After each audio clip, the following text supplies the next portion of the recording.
everyone, and welcome to Super Podcast Action Committee, episode 183.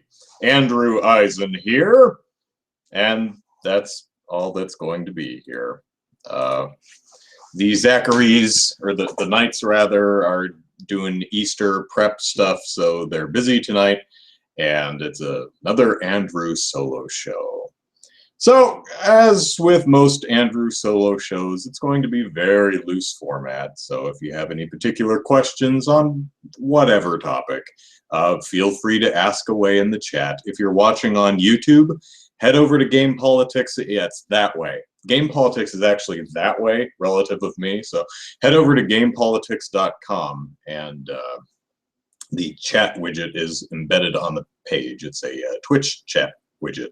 I'll try to keep a look at keep my eyeballs on YouTube also, if you really want to comment over there.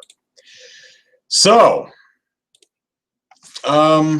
yeah, Batman v Superman. I haven't seen it. I'm not gonna see it. Not this weekend. Oh, that's sad. That makes me very unhappy. I experienced no schadenfreude reading all the bad reviews. Now, to be clear, I absolutely do reading bad reviews for, say, the Twilight movies, or 50 Shades of Grey, or any of the young adult dystopian movies like the Divergent series or Maze Runner. Because these are movies I don't care about. So when the Mayo points out in the chat that Bob Chipman said it was rubbish, Batman v Superman, Bob Chipman and almost everyone else, and I've read a lot of reviews, said it was rubbish. When Harry Knowles, the guy who runs Ain't It Cool News, is kind of lukewarm on a superhero movie, you know there are problems. The only outright positive review I've seen is the folks at Heroic Hollywood, I think is the name of the site. Everyone else, the best I've seen is mediocre. Man, I don't want to be right on this one. I mean, if you've watched the podcast and listened to me grouse for a long time, you'll know that I've not been moved by any of this film's marketing.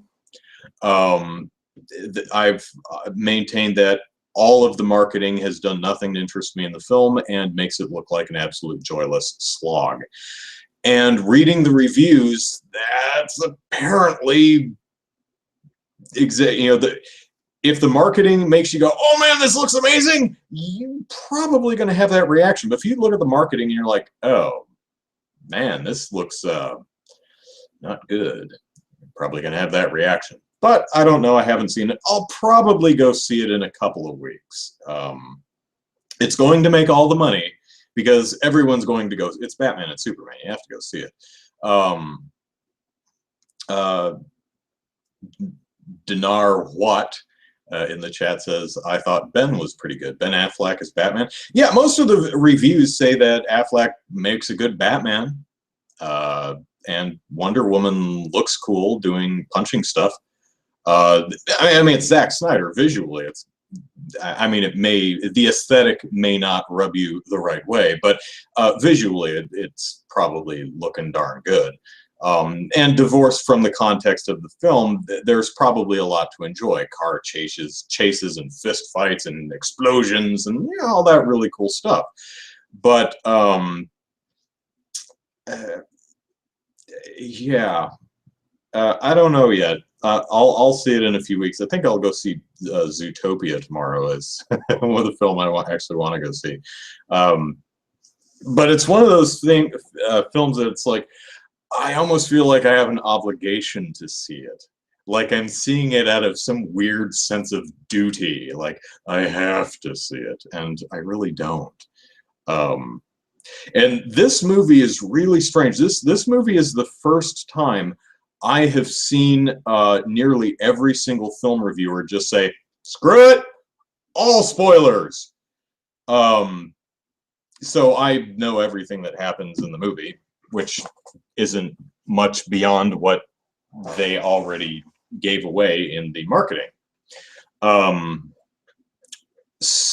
I've never seen reviewers en masse just say, you know what, screw it, not worrying about spoilers. We're just going to spoil the whole thing because it's who cares. All right. So very disappointing. I was really hoping that it was just bad marketing and it would be an awesome Batman Superman movie, but sounds like it's not, and that makes me unhappy. But maybe Suicide Squad will be good. Maybe the Wonder Woman movie will be good. Civil War looks awesome. So saw Daredevil season 2.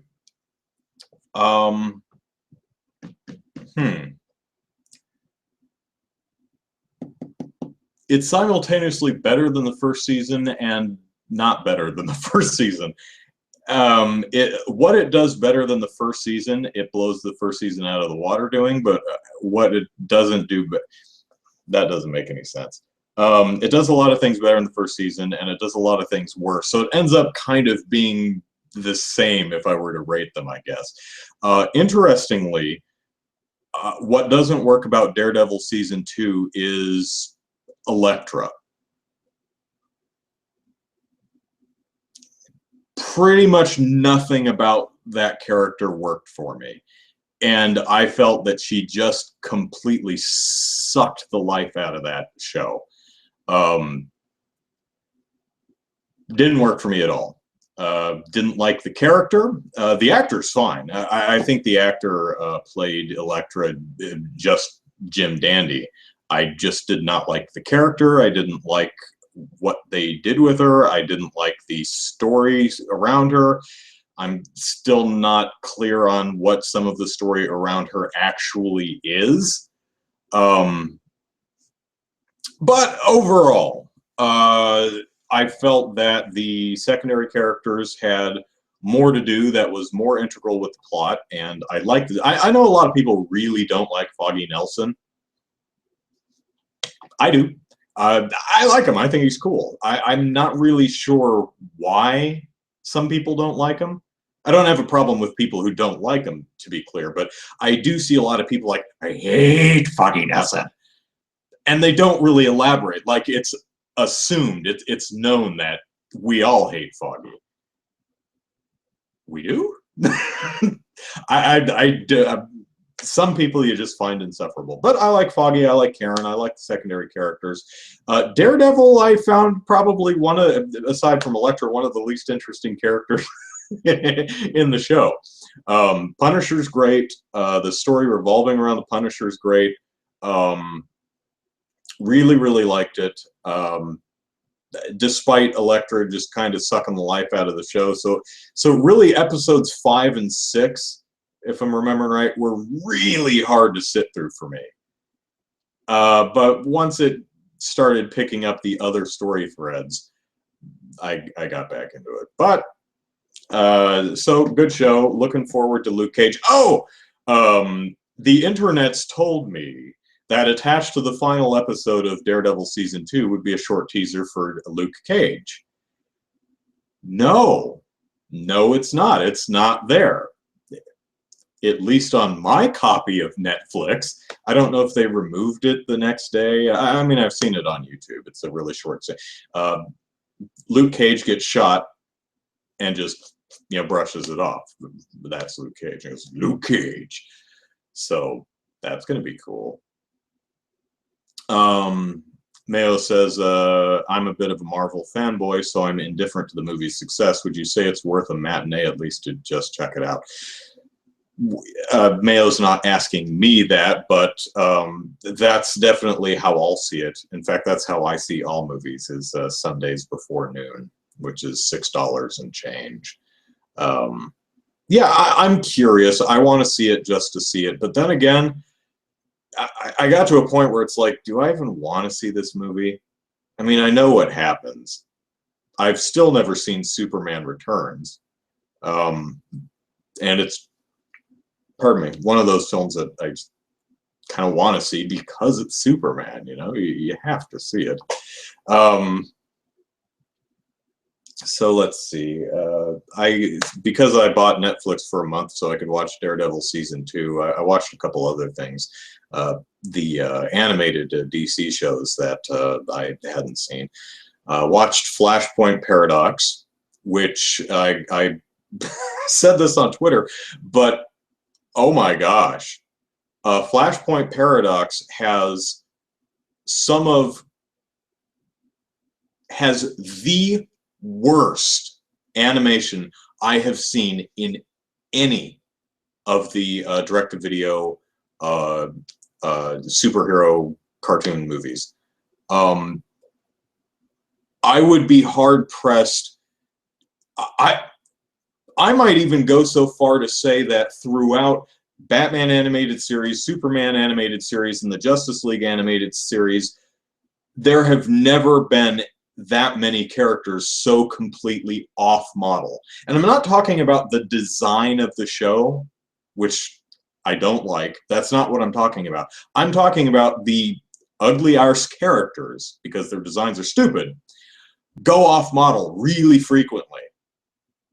To the point where it was hard to watch the movie because it looked like it was Bring Your Kids to Work Day, and the animators had their kids draw a couple scenes here and there. It is unbelievable. Really, what it probably is they're like, all right, Flashpoint Paradox, go. And they're like, yay, we're going to do Flashpoint Paradox, and that's cool. And like, you have 3 weeks. What? We can't animate an entire movie in 3 weeks? Make it happen. And that's why some of the scenes are really, really drawn poorly. Wow. Overall, though, Flashpoint Paradox has some nice ideas in it.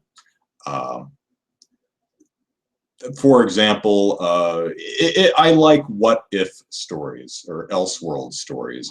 I like the Superman Red Sun thing, where the premise is, what if Superman's spaceship baby carriage crashed in Soviet Russia instead of American Midwest? Huh. Interesting idea. That's a good story. This one, it does time travel shenanigans, but it says, well, what if Barry Allen prevented his parents' murder? Well, apparently that has a lot of different effects. That changes when Bruce Wayne's parents were murdered. It was actually just Bruce Wayne who was murdered. His dad becomes Batman, and his mom becomes the Joker, which you don't actually see in the movie. I hope they do that more in the comic. That's probably be really interesting to see. And that's a really interesting idea, because you're introduced to Batman, and this one's using guns and has no problem with chucking Harley Quinn off of a building to let her splat on the street. And you're like, whoa, Batman, dude, what happened? Did Zack Snyder get to you? And then you find out it's not Bruce Wayne, it's Thomas Wayne. I'm like, ooh, interesting. But some of the other things that happen are like, what? For example, Wonder Woman becomes, and Aquaman, become absolutely psychotic, sociopathic murderers who will murder children. It's like, wow, that's kind of hard to believe. So Flash's mom dying keeps Aquaman and Wonder Woman from being cold-hearted, sociopathic killers of children? What? That's a little far-fetched. Yes, far-fetched. Janarwa says, I like Flashpoint a lot. I overall liked it, too. It's just got some really bad art in it. Really, really bad. I mean, someone should have been fired. Holy biscuits. What else did I see? I saw Justice League War, which is, it's 80 minutes of the Justice League fighting Darkseid. It's fun. It's very, very slight and simple, but it's fun. It works. But if Batman v Superman is depressing you, My Little Pony Season 6, two-parter, aired today, so, and it was adorable. So that's good. I mean, if we can't have a nice Batman v Superman movie, at least there's always Twilight Sparkle and the gang. So, let's see, what else? Oh, Baten Kaitos. I am finally on disc 2. So that's fun. The game, for those of you who don't know, I've been playing the game for like 10 years. I started it 10 years ago. I got to a point where you have to get through this shooter sequence and do it perfectly because there are random drops that you can only get there. And I got tired of it. And then I tried it again 5 years later. The same thing happened. And I picked it up again recently, got the same place, and just played it for like every once in a while for the last 3 weeks until I finally got through the section and got all the random drops and permanently missable things. And now I'm actually playing, I'm like 5 some odd hours past that. And game's great. I really like it. There's a dungeon that I just completed that is like if you looked at the level reflected in a mirror and then smashed the mirror with a hammer. That's kind of what the screen looks like. So you have the screen is divided up into weird shaped slivers, and you can see your character in the. So it's like having 12 or 14 different camera angles in different sized and shaped boxes, and trying to navigate your way through the. It's almost like you're playing your TV after you chucked a Wiimote through it. It's really cool, and so I'm really quite enjoying that. Let's see. Superman, Daredevil, My Little Pony. Yeah, that's about it. Let's see. Make sure there's no one yelling at me on YouTube here. No. Okay, good. So I didn't write a poll this week because 1, I was busy, and 2, I didn't think of anything really interesting to talk about. So let us go over a couple topics this week. Last week we did discuss this, but we saw some leaks of what the Nintendo NX controller looked like. So a picture floated by of an oblong oval-shaped controller with a touchscreen interface with 2 control sticks sticking out of it. The idea being that you have virtual buttons on the touchscreen.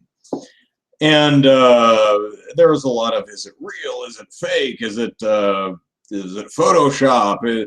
Is it a fake picture but the real design? Zachary and I both agreed that it was fake. The photo did look a little suspect. And it also is exactly what was in the patent, which never happens. At least I've never seen a final product look exactly like its patent. So another picture came out which looked really convincing, looked like an actual physical object sitting on a desk, and it was the exact same thing, that oblong controller with the touchscreen with the thumbstick sticking out of the middle of it. But those were both confirmed to be fake. The first one was Photoshop, and the second one was actually built with a 3D printer, which is pretty neat. So the question remains, will the NX controller be something similar to what we saw in the patent? Will it include any of the things we saw in the patent, like the touchscreen that you could cut a hole in to jam a control stick through it, or the mouse scroll wheel type things on the top sides? Don't know. Maybe. So the Mayo says it looks like a smartphone tried to have sex with a rear view mirror. My rear view mirror is rectangular, but yeah, I could see that. So a lot of people, I did actually see a lot of photoshops of the NX controller, and a lot of people were using Hey Arnold's football-shaped head, which was somewhat amusing. Not a show I ever enjoyed. So yeah, NX controller leaks, fake. Oh, speaking of NX, I am working on a video right now. Actually, I'm pretty much done. I just have to render it and upload it, so you'll probably see it tomorrow or Monday, of 5 NX launch title predictions. And which is kind of dumb, because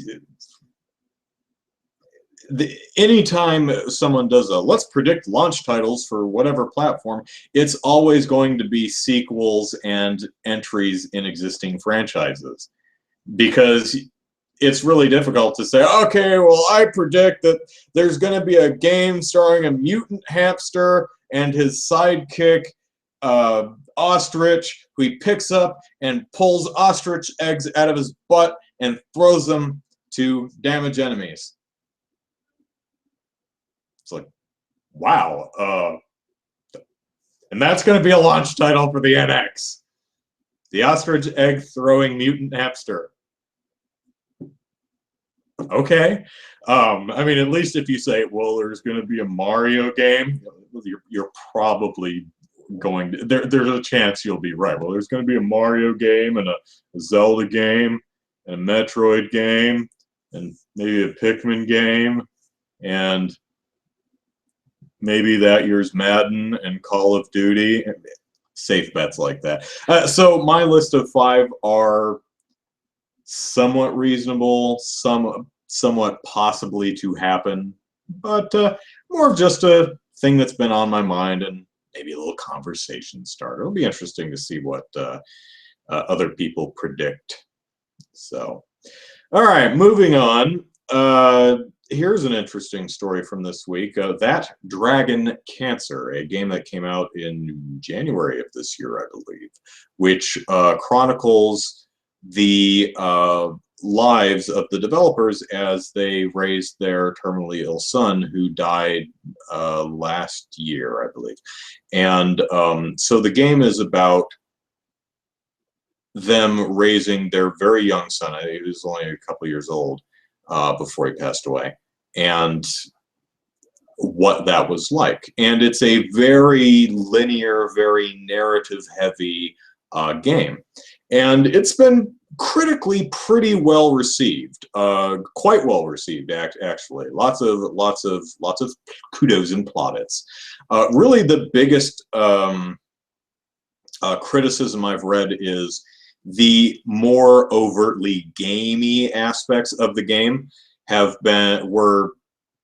didn't need to be in there. It felt forced in there. Felt like this is just in here because it's a game. So let me question in the chat here. Forgive my ignorance. How long has the Wii U been out for?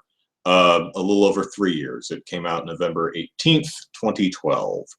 I don't know if I can rationalize a new Nintendo console purchase even if I were keen on Nintendo like I was in the 90s.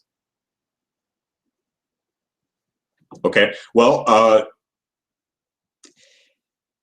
if it's reasonably priced, has great games, and looks like it's actually going to have decent third-party support,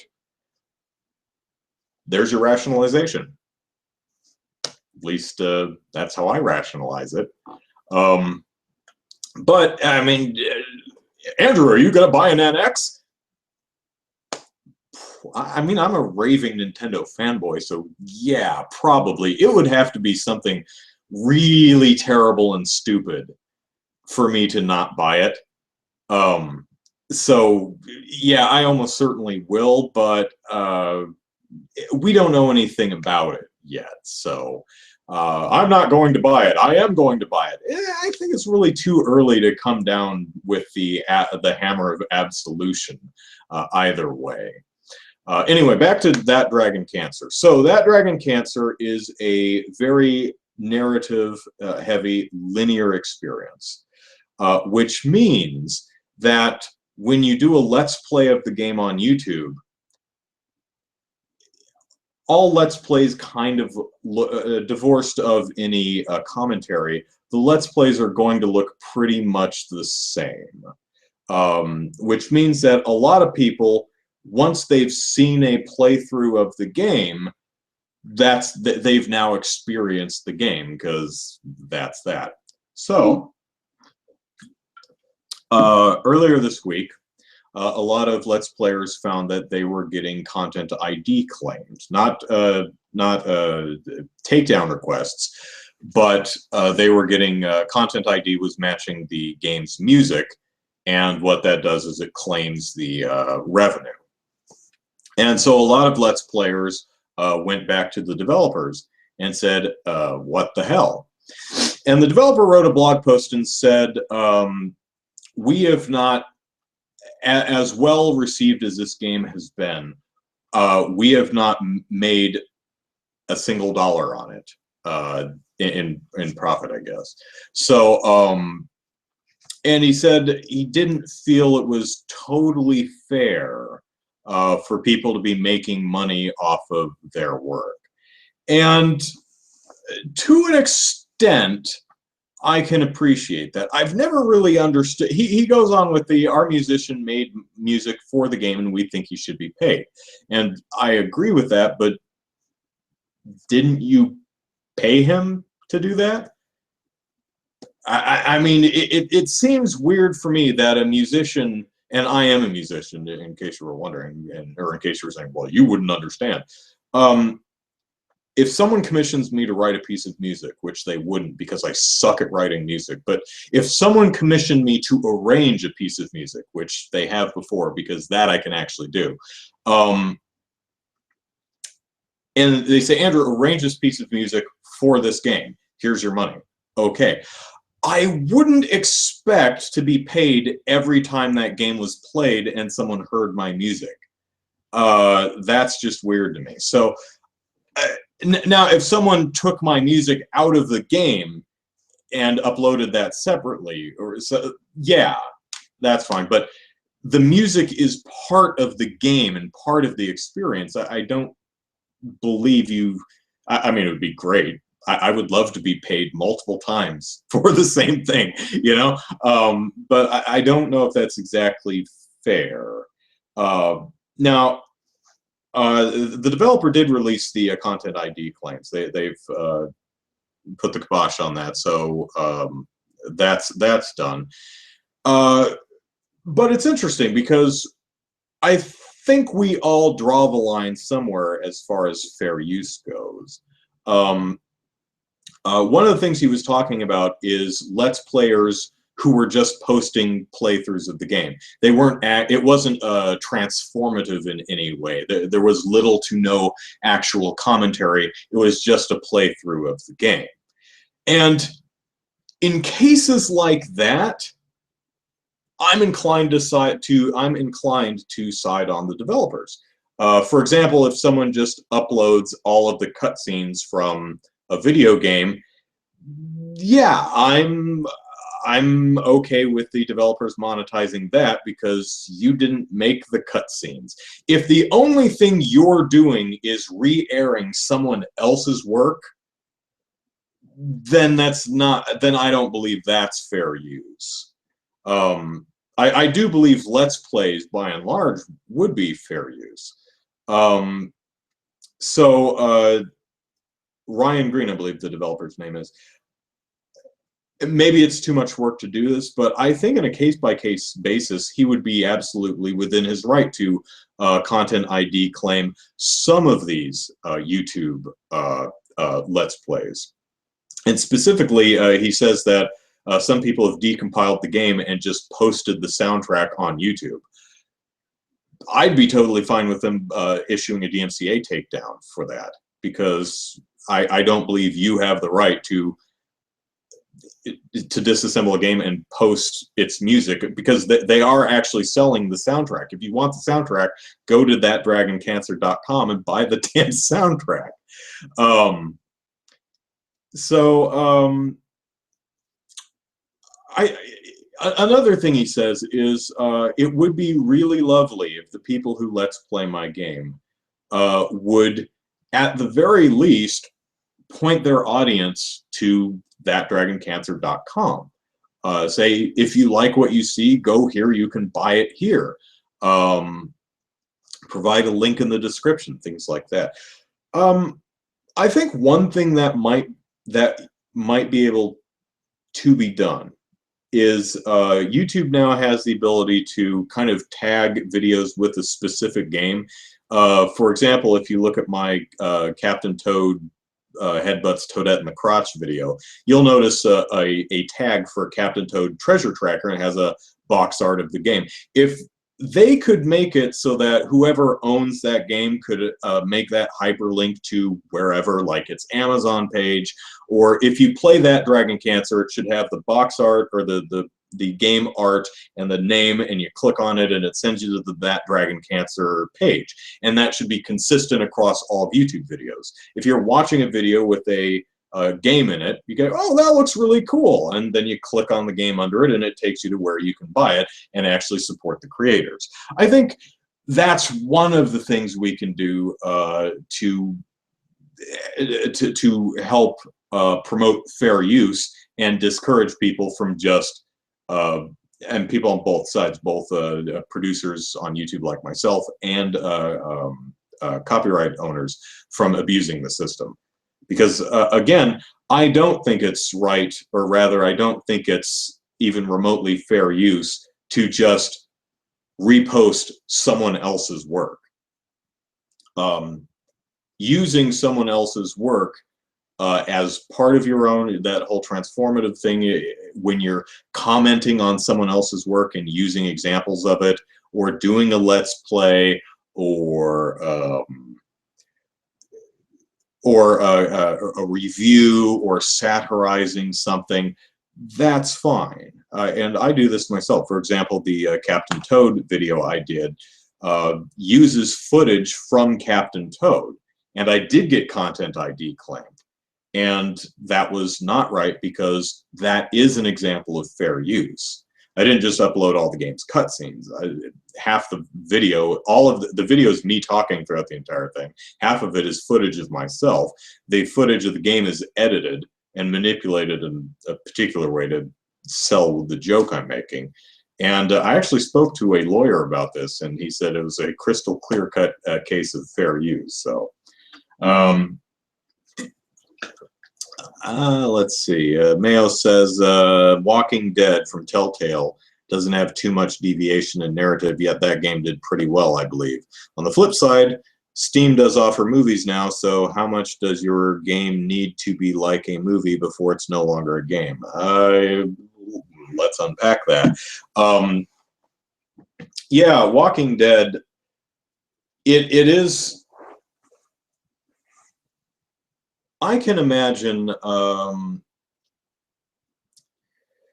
thing about The Walking Dead is, while a lot of the choices make almost no difference to the game, there are a lot of choices to make. You do actually control where the character walks and what he or she, if you're playing the second one, I think is Clementine, and if you're playing the Michonne one, however her name is pronounced, what they're looking at and the observations they make and how they react to stuff and what they do. So you can watch it and go, oh man, I would totally do this different, and buy the game. So, but I see Ryan Green's point. The one of the things he says, and let me see if I can find the quote because it's really good.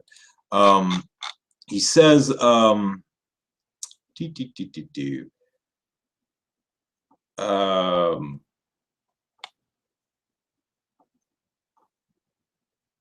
and I can't find it, because this is going to be really boring if I just read this whole thing.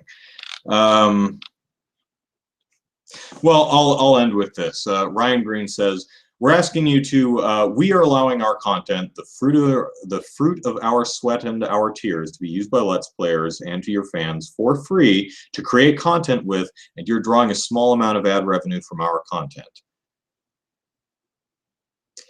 We are asking that you return the favor by creating Let's Play videos that don't just rebroadcast the entirety of our content with minimal commentary, but instead use portions of our content as a context to share your own stories and start conversations with your viewers. We would encourage you to link to our site and directly encourage viewers to support our work financially through buying the game or donating $1 or $2 to our studio if they believe that what we did has value. This small act will allow us to continue to work. And I think that's fair. I disagree with some of the wording a little bit, but it's more of a conditional thing. So, but yeah, Telltale's game. How much does your game need to be like a movie before it's no longer a game? If you can set the controller down and the whole thing just plays through, which Heavy Rain almost does. Pretty much the QuickTime event sequences, fail them all. Doesn't matter for the most part. Doesn't matter. Yeah, that Dragon Cancer is. It's tough to call it a game. It's more of a narrative experience. There are game elements to it, but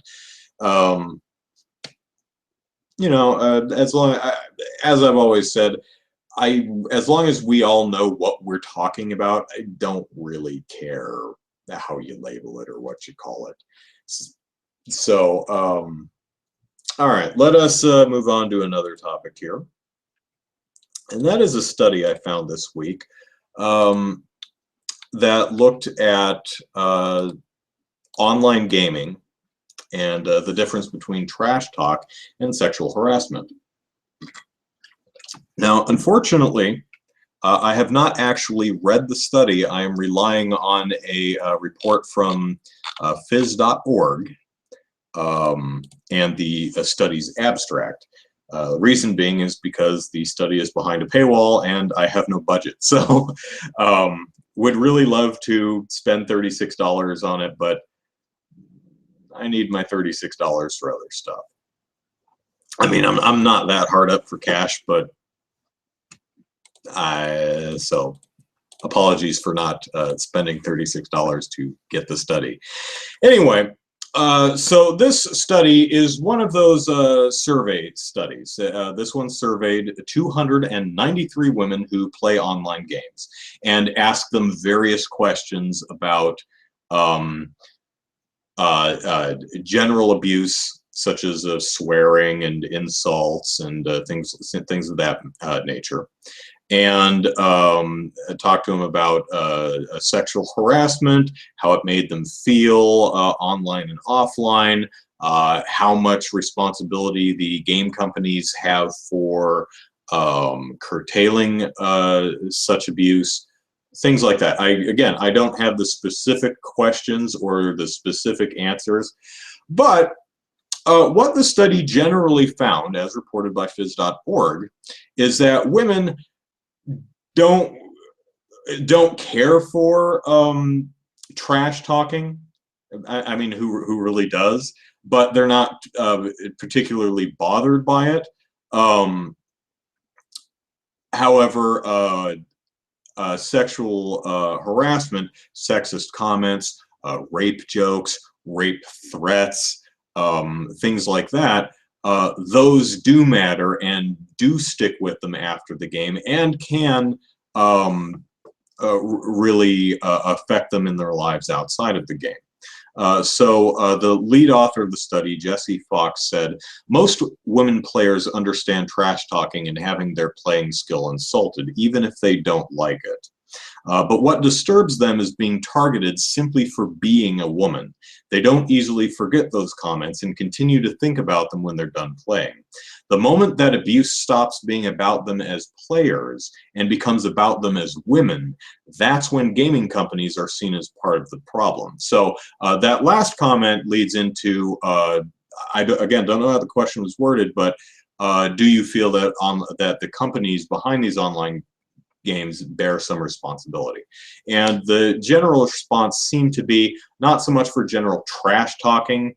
It's unpleasant, you don't like it, but you know, if you're sucking at a game and someone says, "You're sucking at a game," you kind of put up with it. But they seem to be saying that there's never any call for rape threats and sexual harassment and things like that. So, and to be clear, no one's saying that the game companies are responsible for their players making sexist comments and rape threats and rape jokes and things like that. What they're saying is that these companies should do more to prevent, curtail, and eliminate such behavior. So, something I found really interesting about the summary of this report is that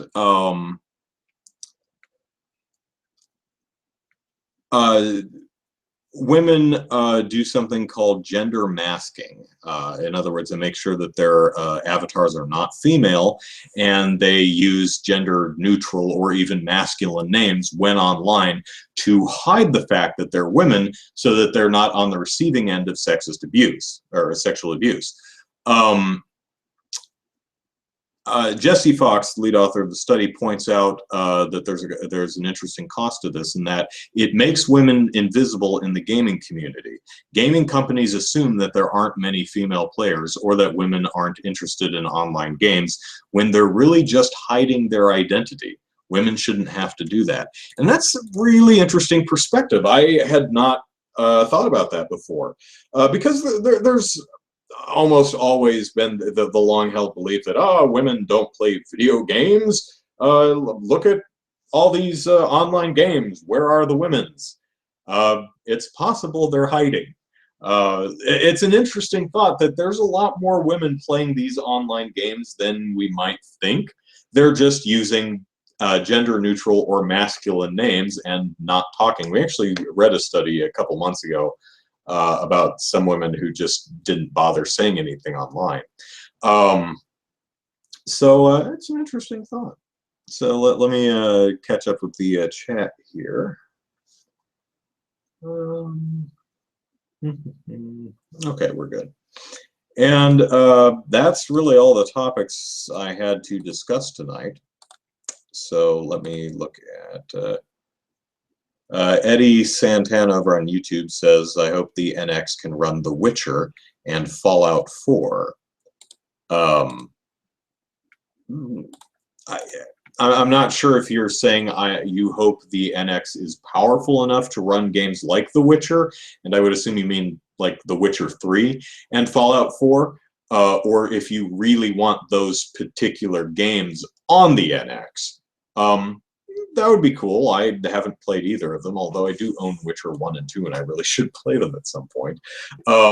Witcher 3 is apparently really, really great. Yeah, well, The Witcher, I would certainly hope that the NX is powerful enough to play games that came out a year ago, you know, to play modern games. You never know with Nintendo, but I would certainly hope they're powerful enough.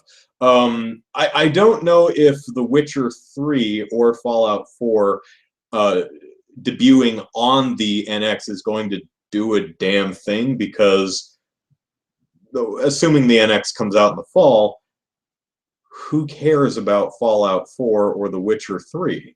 Anyone who does has probably already played them on another system, so I don't see a whole heck of a lot of value in porting those games to the NX. Although I'd like it, because I'd like to play Witcher 3. Fallout 4, not so much. Not a big Fallout fan, but if The Witcher 3 came out on the NX, I would almost certainly pick that up. The Mayo, I want to hear the report about men masquerading as women to get free favors and such in MMOs. Huh? Favors from who for what?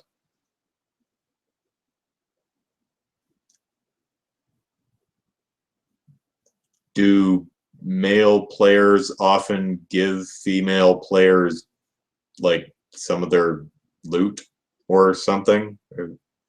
Not even sure what you're getting at there. So what are you getting at? I don't play MMOs, so I don't know. But we do know there are at least 293 women who do. MMOs bore the crap. But then again, I'm a single player gamer. I have zero interest in multiplayer gaming. Man, just so don't like multiplayer gaming. You know what it is? It's other people. I don't want other people ruining my game. Even games where other people can like kind of come into your game and affect your world, I turn that stuff off. I don't want other players running around my world. I don't want them coming in my Animal Crossing town and stomping with flowers. And I know that's not exactly how that works, and I don't play Animal Crossing anyway because the game bores me to tears. My mom and my sister, on the other hand, ho doggy, they are hardcore about Animal Crossing. And oh man, they will sit for hours, not on that couch because they don't live here or in this state, but they will sit and like get out pen and paper and write to-do lists, and they'll try, okay, the hippopotamus has the alarm clock which needs to be delivered to the person who did. It's like, oh my god. You remember as a kid when you're playing NES games, if you're as old as me, and you draw maps and stuff on graph paper, they kind of do that. I remember Desert Falcon for the Atari. That was a 7800 title. Man, Mom, my sister, and I still have them actually.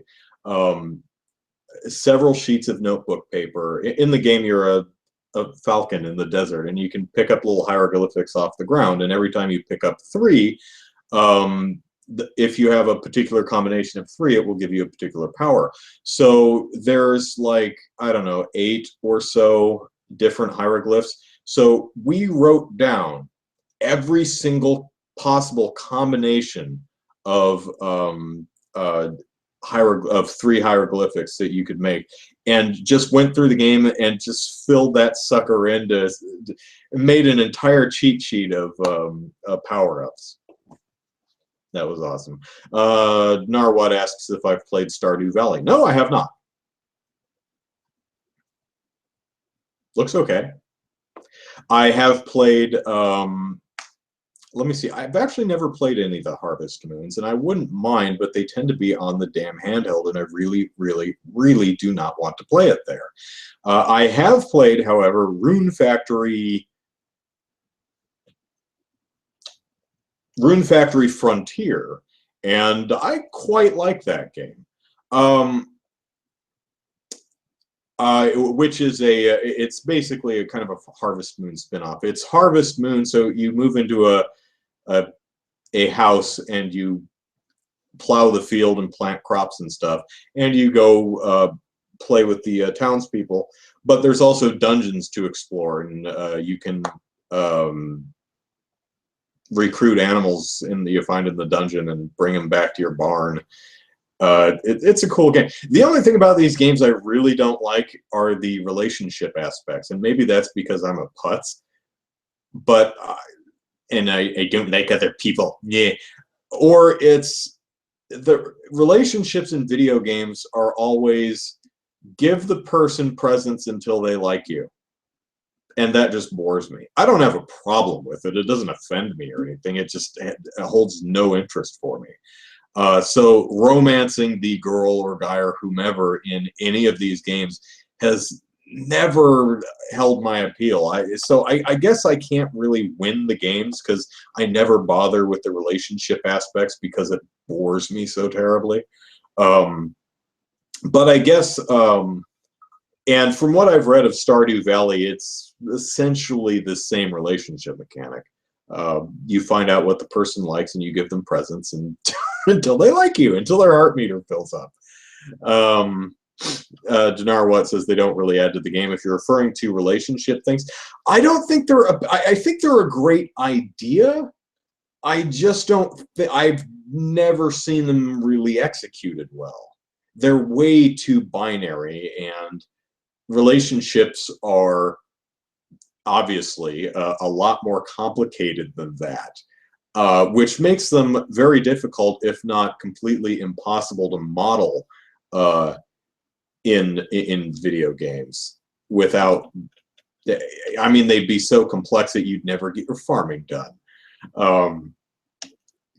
But I will say that in Rune Factory Frontier, I started it and I thought, well, maybe if I find one of the townspeople fun or interesting, maybe I'll pursue the relationship just to see what that aspect of the game does. I'm also a min-maxer, so I'm like, well, I'll woo one of the townsfolk just so I can get a spouse and a baby and set them to work on the farm, because that gets me points or gets me dollars or gets me something. What's in it for me? I think her name is Abigail or something like that. She's the mail girl. And when I first moved to the town, she comes up to you and says, "Hi, I'm Abigail," or whoever, "and I bring the mail. It's nice to meet you." And off she goes. And I thought, well, she's peppy. And I grabbed the mail and thinking, how am I getting, who's sending me letters already? And the letter was from her. And she says, "Hi, it's Abigail. I'm the mail girl. Just wanted to welcome you to the town." I was like, "Oh, that's cute. I like her. Maybe she's the romance option." And then it happened. Summer came, and you know what happens in these games in summer? You all get into your bathing suits and you go to the beach and you smack watermelons with baseball bats. So I saw little Abigail in her swimsuit, and I walked up to her, and I realized that up until this point, I had only, she doesn't live in town, so the only time I had ever seen her is when she brought my mail in the morning. So I only ever talked to her while she's standing by my mailbox, which I didn't really realize is on a mound, which means she was standing on the mound. So what I found out when I walked up to her on the beach is she's about 4'5". She looks like she's 12 years old. And I thought, well, okay, maybe I'm not romancing this one. Because she doesn't look legal. I mean, she's fun and all, but so maybe if I go through about 8 seasons in the game, then I'll look her up and say, okay, you've got to be 18 by now. But I don't even know how old my character is supposed to be. The other thing is the main character, like the box cover character, Misty or something, your next door neighbor. She's the standard one, the one the game expects you to get with. She creeps me out. She's always there, watching me. I mean, it was okay at first. She, gifted me a hoe, a dirty hoe. I'm not kidding. Gardening implement, but the implements in this game are rated. The first one is the dirty pickaxe, and then you get the steel pickaxe, and the gold pickaxe, then the platinum pickaxe. It's like that. So you start out with the dirty whatever, and she gives you a hoe. So Misty gives you a dirty hoe. I'm like, thanks, Misty. So I'm like, okay, that's fine. And then I get up in the morning and I'm watering my crops, and she's standing there watching me. I'm like, don't you have something to do? Go away. And then one day I'm finishing my chores or whatever, and I go into my house, and she's inside. She was in my house, just standing there, watching me. I'm like, what are you doing in my house? You're not the protagonist of the game. You can't just walk into other people's houses willy-nilly. That's a privilege reserved for the protagonist, me. You're an NPC. Get out of my house. Oh, creepy woman. Other than that, though, I quite enjoyed what does it call it? Rune Factory Frontier.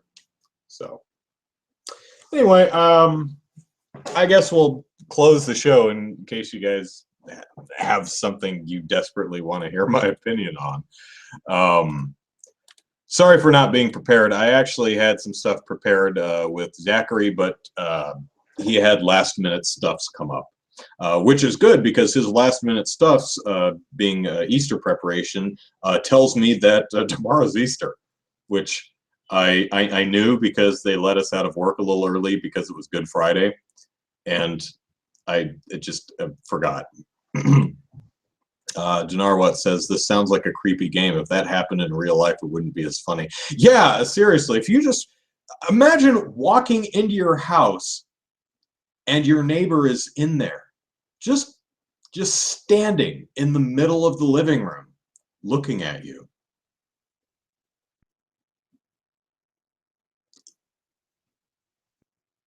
That's like really creepy. You're like, how did you get in here? Why are you in here? How do I get a restraining order in the world of Harvest or Rune Factory Frontier? That would be an interesting addition to Stardew Valley and other games of that ilk. Restraining orders for the, you know, for the bows and bow-esses. Bows and... Bow is masculine. What's the feminine version of bow? I don't know. For the for any people you date that it just doesn't work out. Can you get divorced in Harvest Moon if it's just not working out at all? And then they model child custody and feature creep. Feature creep is the problem. So anyway, that's, I think, the show for the evening. I do apologize. It was supposed to be a regular episode with Zachary, and we'd talk about actual things that happened this week, but stuff happens. So thanks, everyone, for hanging out and listening to me yammer. I am going to, I guess, render out my next YouTube video. And, oh, I have a...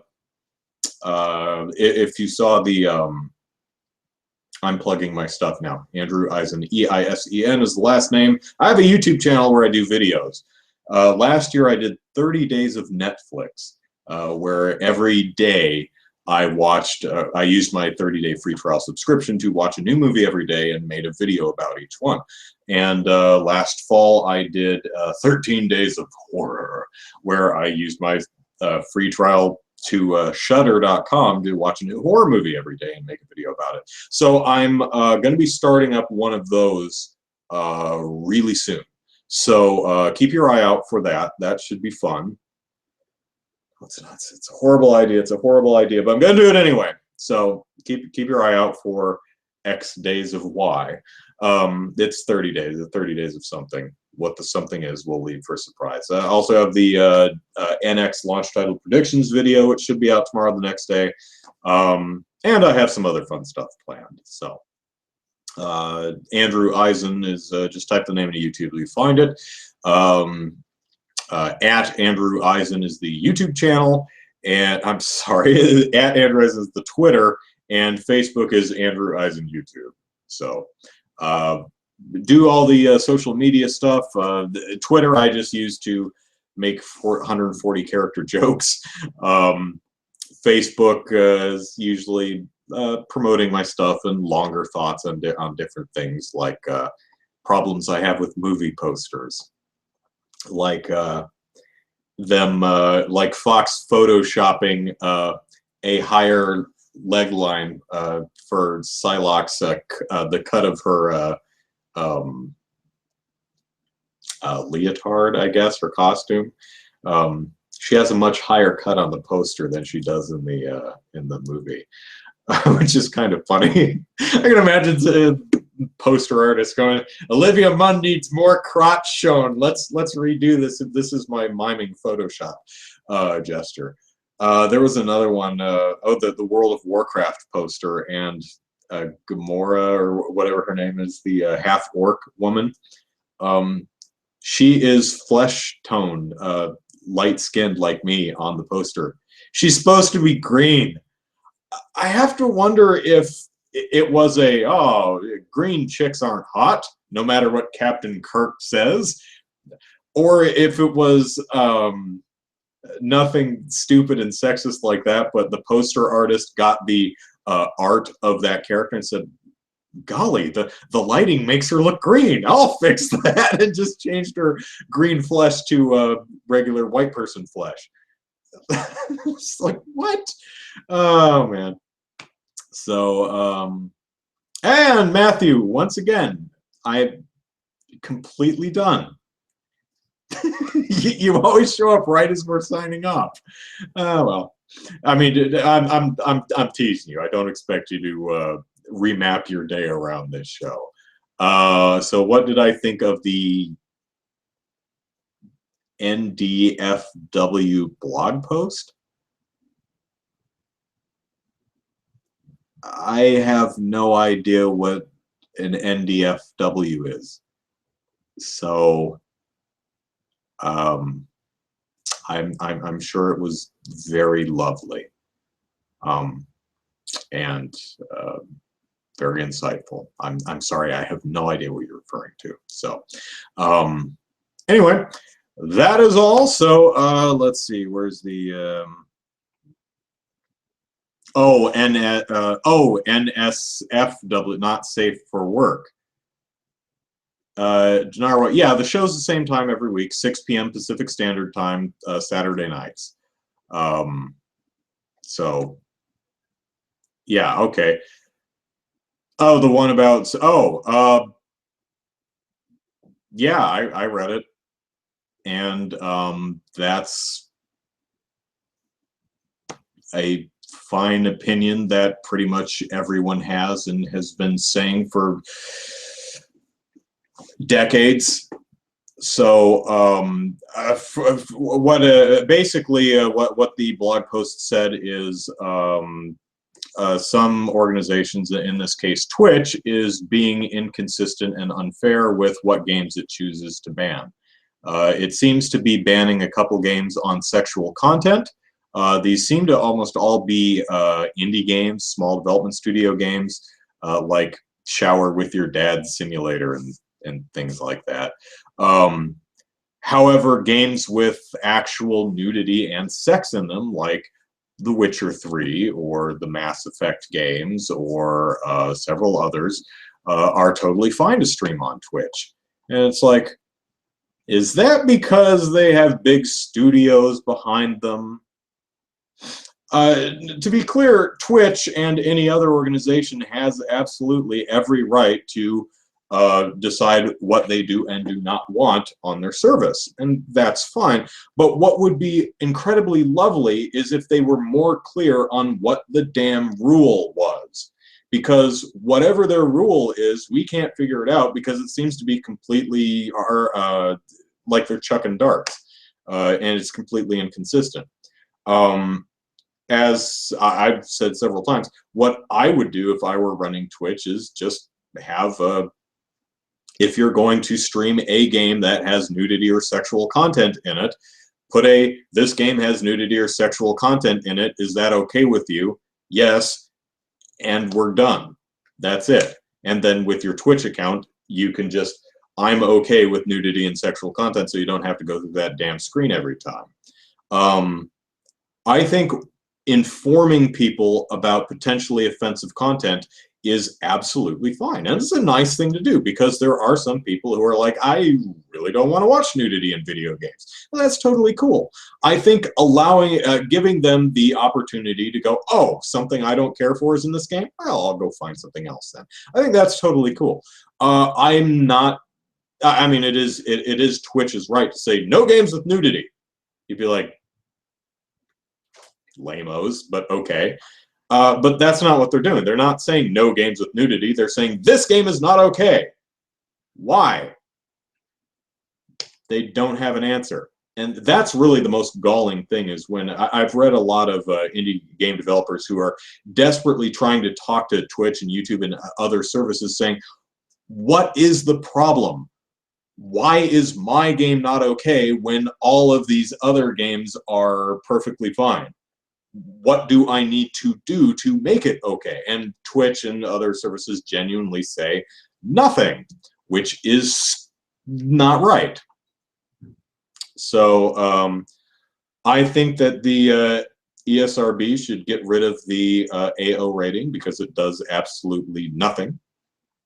The AO rating does not tell you anything about a game that an M rating and appropriate content identifiers, the content descriptors on the back of the box would.